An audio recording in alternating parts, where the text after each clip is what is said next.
qoyun axtarmayın. O mən sizə də verə bilərəm. Çox sağ olun. Mən deyirəm ki, bu maşının qiyməti telefonsuz nə olacaq? Telefonla 3800. 3800. Elə telefonunla telefonsuz. Hə, elə 3800.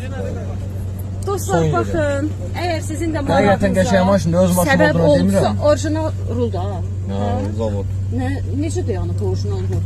Yanımda Qırılmayıb, sınmayıb, maraqlı. İndikilər keyfiyyətsiz, indi o vaxtlar keyfiyyətlidir. Maşın neçənci ildir? Maşın 93-dür. 93'dür, 5 karotkadır, Niva motordur, Yox, motor 11-dir, Bax, Niva bax. balı ilə. Niva balı ilandır. Hər bir hissəsində işlək vəziyyətlər. Yəni bir dənə sirenkaların əzələri. Tavana bax hələ. Çürüyü tavana çarığı bax. nəyi var, nəyi yox? Qətiyyən.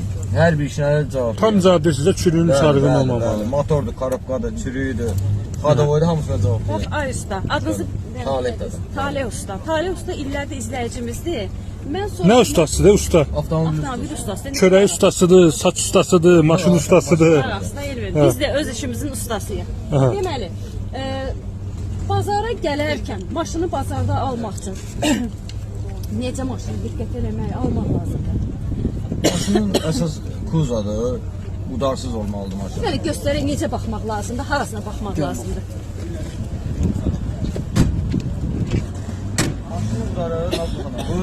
Bu lanjurlarından bilinir. Yəni 93-dən bəri bu lanjuruna svarqa dəyməyib. Yəni rulovoy yeridir.